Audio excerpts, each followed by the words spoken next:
Hey there, Grumpy Old Fart here. I'm doing an advanced Dungeons & Dragons advice video on your character. Before I get into this though, if you enjoy my content, it would really help me out if you could hit the like button, subscribe to my channel, share my content on all of your social media platforms, and post a comment or two. Remember, I welcome your comments, even if you disagree with me. And check me out over on Rumble for my political commentary and weekly current events. If you enjoy a good book, check out my author page on Amazon.com. My pen name is H.L. Anderson. You can find all of my books there, including the one pictured here, the tabletop role-playing game, Outlaw Trails. It's a very basic, simple, realistic role-playing game based in the Old West. You get to go on cattle drives and hunt down outlaws, or become an outlaw, whatever you want to do. It's all there. I designed it to be very simple so that anybody if you've never ever played a tabletop role-playing game before, you can pick up the book, read it for a couple hours, and be able to not only play, but run it with your family and friends. It is a great social way to get people together and to have fun with your family and friends. All right. Your character. One of the most important concepts in tabletop role-playing games, and this is any tabletop role-playing game, is the character. The character you run in the game is your playing piece in the game. In Monopoly, you have the car or the shoe or the dog or the wheelbarrow or whatever. In a tabletop role-playing game, you have a fleshed-out person with strengths and weaknesses and abilities and skills all listed on a sheet of paper. This is your character. It's like your avatar. In video games, it's called an avatar. In tabletop role-playing games, it is your character. In the game, you can have your character do literally anything that person could do within the confines of the list of stuff on that piece of paper. Wizards can cast magic spells, fighters can use swords and battle axes, thieves can hide in shadows and pick locks, clerics can cast healing spells and they're pretty good fighters. That's Dungeons & Dragons. In Heroes Unlimited, characters can have superpowers just like the characters in the comic books. In Recon, characters are soldiers fighting in jungle warfare using automatic weapons and explosive ordnance. The gist here is that characters, regardless of the game, have skills, powers, and knowledge that the player does not, and the player gets to use the character as they see fit. That's the advantage of tabletop role-playing over video games. Video games, they're cool, but you have a limited list of things you can do. You can either do this, or this. With tabletop role-playing, you can literally do anything. You can have your character dance in the street and cluck like a chicken if they want. I don't know why you would, but you could. Okay?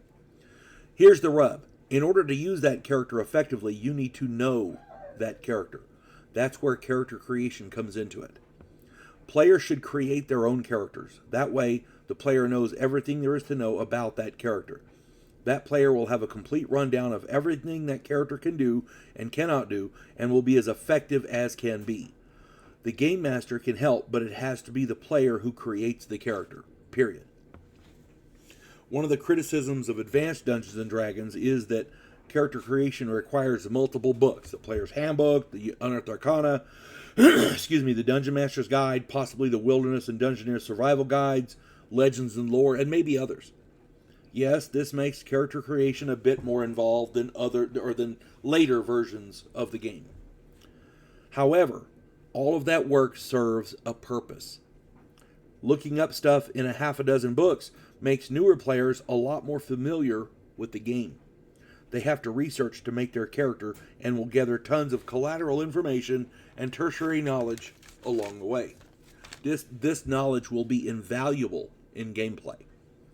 Later versions consolidated most of the information for character creation into one book. While that's certainly nifty, it also creates fragile players who know only that character and very little else.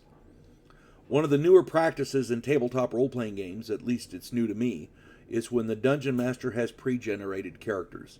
While this serves a purpose, for example, if the player is too short a time to create their own characters, or when somebody shows up and wants to play spur of the moment, pre-generated characters are awesome. They can always change and run a different character later if they enjoy the game, you see.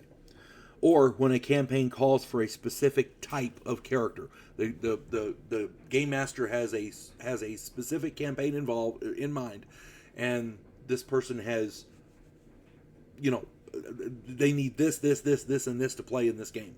Okay? The characters are pre-generating there is awesome. It is generally far more effective and desirable for a player to make their own.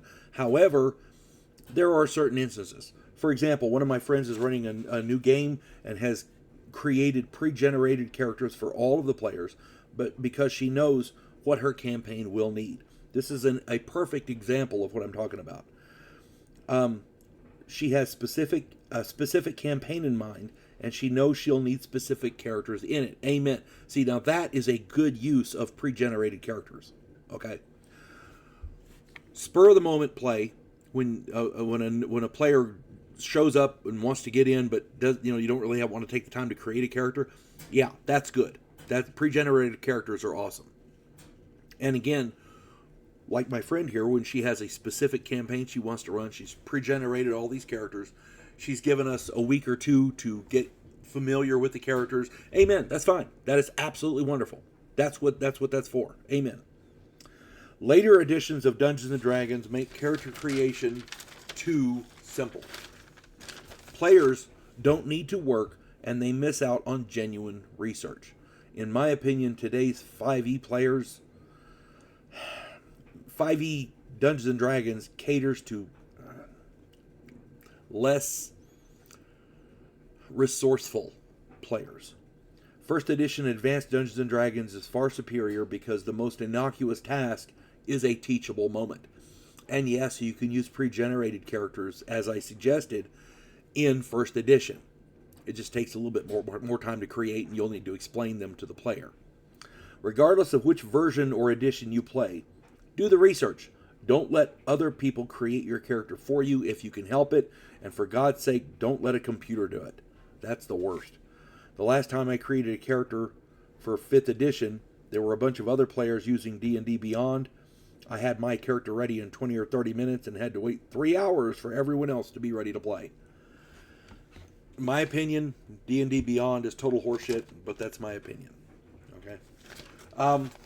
If anybody else has a different opinion, stick it in the comments. I'm sure we'd all love to read them, and I value other people's opinions even if I disagree with them. All right. I hope this finds everybody well. You folks have a good one. God bless one and all.